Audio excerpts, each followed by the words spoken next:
Hey guys, so I wanted to talk to you today about something that's been on my mind for a few days now, actually.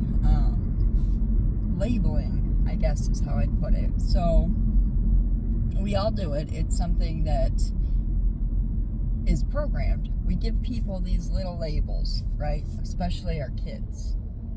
And it's not intentional. I'm guilty of it myself.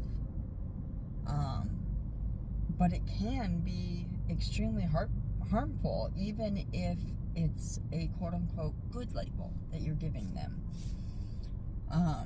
For example, I have 3 kids, right? I've got my 25-year-old daughter, a 13-year-old son, and a 5-year-old son. And they are all extremely unique and beautiful in their own way. But my boys, it came natural to me when my 5-year-old started to get a little bit older and a little bit more active to say things like, oh yeah, he's all boy because he's so rough and he plays so hard and things like that. And I caught myself doing that. And that doesn't seem like anything bad, right? But in doing that, is that insinuating that my 13-year-old, who is extremely intellectual and creative, is any less of a boy? That wasn't my intention. I didn't mean it that way. But it very well could have come off that way to him. Thankfully, I caught myself and made sure to correct that and state the fact that my older son is extremely creative and make sure that he knows that his talents are amazing and that he's no less masculine or a boy because he's more intellectual and creative than he is physical. And that doesn't mean that my 5-year-old isn't creative or intellectual. He's just more active and outward about it. Complete introvert, extrovert. But when we label our kids like this, when we put that expectation that a boy is supposed to be rough and tough and a girl's supposed to be ladylike or whatever, we're giving them something that they now feel like they need to live up to. They now have this title, this label,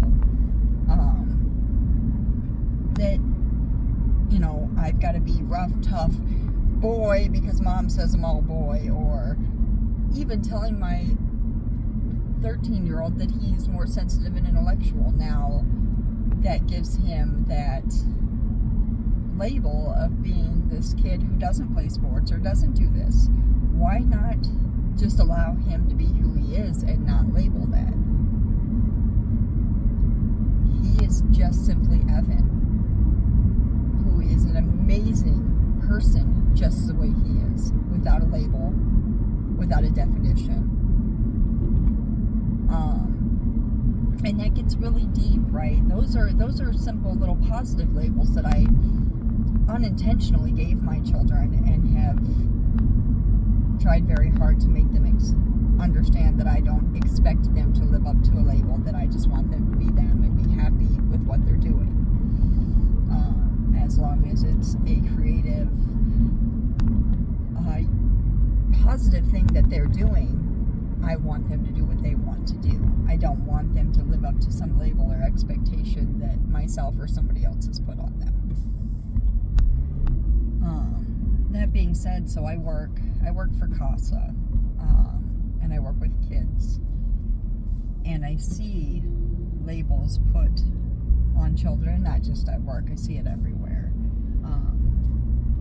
But I'm faced with this, watching people trying to put labels onto children constantly, and some of it's foster parents, some of it's biological parents, some is just states and doctors and so on and so forth. But I don't understand why we would want to put a label on a child, because they're difficult, because they're harder to deal with. That child isn't necessarily difficult. They're not necessarily harder to deal with. You just haven't found the way to meet that child where they are. What is with this new system where we want to label these kids and say, oh, they've ADHD or personality defect disorder, or there's all sorts of them, attachment disorders, and they just keep adding them. They keep creating new ones. Defiant oppositional disorder and blah blah blah blah blah. And a lot of the children that I work with have been through a great deal of trauma. And other than that trauma, there shouldn't be anything added to it. They need to learn how to heal and work through that trauma and just survive. Like, a lot of these things that they are calling disorders are simple survival mechanisms for these children. That's what they need right now in order to survive their situation. And I know, I was one of those kids. I went through a lot of these things, and I got a lot of those labels. Am I any of those things now? No. No, I'm not. And I learned how to deal with them. I learned how to use them as a survival mechanism at that time. That's where I needed to be. I needed to not have attachments to people because my life changed too much. Nobody was consistent in my life. So to have that quote-unquote attachment disorder was a survival mechanism. I couldn't be hurt by people leaving because I didn't attach. That wasn't a disorder. That was a survival mechanism. I learned to not allow things to hurt me and to deal with pain, both emotional and physical, by just smiling through it and not showing vulnerability, not allowing people to see my pain because that's what they wanted. So I learned to not show that and to act like nothing hurt. Is that healthy? No. But did it help me to survive and make it through that life? That fraction of my life? Yes, it did. Did I need that at that time? Yes, I did. And as an adult, I've been able to heal those things. But I don't need them as a survival mechanism now either, because I'm big enough and old enough and wise enough to maneuver through my emotions and through those difficult times in life. I have a voice now as an adult. As a child, I didn't have that. And that vulnerability of a child is already a weakness, and you add pain onto it, and you become this completely out of control child. You already have no control. So the few things that you do have control over, you take. That's not a disorder. That's survival. So we really need to stop labeling these children. And that's not to say they don't need help through those, right? They might need to be shown a better way to survive, a better way to cope or to manage with those emotions that they have from that trauma that they've been through, or whatever it is, even if it's a child without trauma. We don't need to label them. We need to, if it's something that's not healthy, if it's something that is going to negatively affect them, we need to show them a better way. We need to help them, guide them, show them how to take things that they like and turn that into a positive outlet, right? Like, if you've got a child who loves art, if you've got even a child who's extremely active, teach them a martial art, get them a trampoline, boxing, anything can be a positive outlet that not only helps them get rid of some of that aggressive energy that they're having, but it also teaches them how to control and regulate those emotions. So there is a way to do this without labeling them as an aggressive child, or a disobedient child, or whatever. It's meeting that child where they are. And all three of my children are completely different. They've all got a different favorite thing or a different energy about them. So I've had to figure this out in different ways, right? My daughter was extremely active but she was very attention seeking. She wanted attention constantly, and no extreme trauma, just wanted people to see her. She was very extroverted. She was very loving, very caring, very kind. In a quarter mile, turn right onto State Route 31 South. And as a girl, people pushed this ladylike thing on her and would call her a flirt and that for wanting to smile. And she was young, calling her a flirt and all that. And that upset me. Like, don't project that at my daughter. Do not encourage her to become this flirtatious female who needs attention from boys because she's pretty. That's not what we should be doing. We shouldn't be labeling her that way. So, I found a way to teach her to get that attention through her creative energy, showing her creative abilities. She's very artistic and very creative. So she gets a lot of attention because of her abilities now, her creative abilities, and she's still very beautiful. So she obviously gets a lot of attention for being so beautiful as well. But that's not how she seeks it. She seeks the attention through her creative achievements. But I had to find a way to teach her that. My oldest son, like I said, he's very intellectual, he's very smart, he's a thinker, he's in his head a lot. And people almost label him as being rude or almost nonverbal at times. I mean, when he was in public school, before we took him out in homeschool, they wanted to put him through all these special classes and stuff. He was in his head. The boy can hold an adult conversation that'll blow me out of the water. I have to ask him to explain what he's saying because he's so smart that it stumps me, which is wonderful. I love it. Children are our best teachers. But the point is I refuse those labels for him. He didn't need a label. He needed an individualized approach to learn to take those intellectual thoughts, that thinking that in his head, and show it outward. And he's amazing. He's only 13, he's still developing, he's still growing, obviously. But the point is that's two completely different. Like, he's very introverted, very smart, but very introverted, and there's nothing wrong with that. He's beautiful.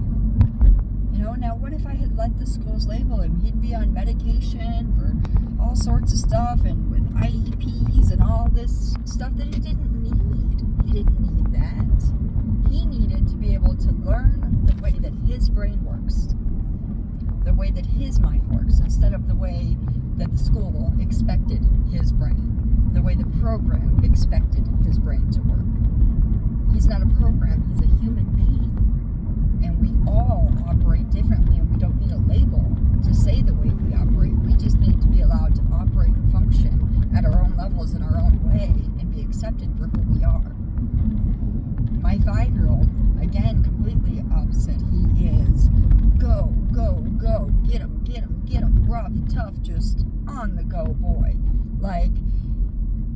And because he's a boy, it's labeled that he is that defiant boy. All those behaviors that are more typical of a boy with ADHD, blah, blah, blah, and people try to label him that stuff, and I'm not going to allow that because that's not who he is. What he needs is an outlet that helps him take that extra energy that comes out as aggression because he doesn't know what to do with it. It's a lot of energy. He's very high energy. So he just needs a way to get that energy out in a positive, creative way. And we're doing that. We're going through those things right now. He's possibly going to be starting in a martial arts or something along those lines.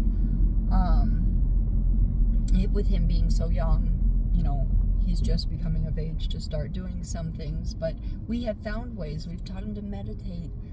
I can't tell you how many times I turn around, look in the back seat, and he's sitting there in the lotus pose, meditating in his seat. Because he started to feel overwhelmed, or he's taking deep breaths. And that's something that my partner and I have, especially my partner, because she's way more balanced than I am when it comes to being able to calm down and meditate and stuff. That's still a work in progress for me. I am also a very high energy, extroverted person. So she has taught us both a great deal about just being able to ground and calm down. And so without labels, without medications, without all these programmed ways of doing things, we've been able to reach this child who, if he was in the public school programmed system, would be labeled as having these personality disorder defects, whatever you want to call them, and teach him what to do with that extra energy. And it's beautiful to watch. And that's not to say that he doesn't overwhelm me sometimes, because oh boy, he sure does. He's a lot. But I love it, and I love to be part of that experience, and so blessed to have these 3 so different children in my life. They have taught me more than I think anybody has been able to teach me, and they continue to teach me every single day. And that's what I challenge us grown-ups to do. Learn from your children. In their differences that we want to label and we want to change and mold into what the world, what the program, what our mind is telling us they should be like. Learn from them. Learn how to make your personality and their personality work together so that you can enjoy each other as who you really are. They shouldn't have to change themselves to make us happy any more than we should have to change ourselves to make somebody else happy. They should be just as happy and love themselves and be happy in their own skin, be comfortable with who they are, as we say a grown-up should. That starts when they're this, little bitty kids, little babies. That starts then. That self-esteem, that self-loving, being comfortable and happy with who you are, it starts when they're that young. And oftentimes, West Indian Trail. Unfortunately, us as parents unintentionally are the first ones causing that doubt in who they are and what they're capable of and what they should be doing. And I really believe that 99% of parents, if not more, do not intentionally cause their children to doubt themselves. They're not trying to call them out on things or change them. They believe that they're doing what's best for their children by telling them, oh, you shouldn't do this, you should do this, or, I don't like that haircut, or whatever it may be, right? Like we're telling them, oh, boys have their hair cut short like this, and this is what looks good. This is, and a haircut's just a simple example, but you think about it. What do we tell our kids? Our boys, in order to look clean and neat, you should cut your hair short, and you should, have it faded or whatever, because that's how professional men do their hair. That's how you should be, and girls should have long, pretty hair that should be brushed with no knots and ponytails and braids and so on and so forth. Both my boys have long hair. Because I want them to have long hair? No, it's a pain in the butt. But because they want long hair. It's what they've decided. Before they were old enough to tell me, hey, I don't want to cut my hair, they had short hair because it was easier for me. But when they were old enough to say, hey, I don't want a haircut anymore, I want long hair, they are people. They're not mine. They are little people that I was gifted the opportunity to guide and help become who they're supposed to be. So I have to honor what they want to do, right? No, and obviously that's within the limitations, because I was gifted that responsibility to keep them safe. So if they come up to me and want a tattoo on their face, obviously that's not it. That's a no-go. So there are still limits to that. But when it comes down to self-expression and learning who they are, it is so easy for us to go. Indian Trail for 2 miles. No, boys aren't supposed to have long hair like that, or a boy's not supposed to have, a doll if you go to the store and he wants a doll, because that's the way we've been programmed to think.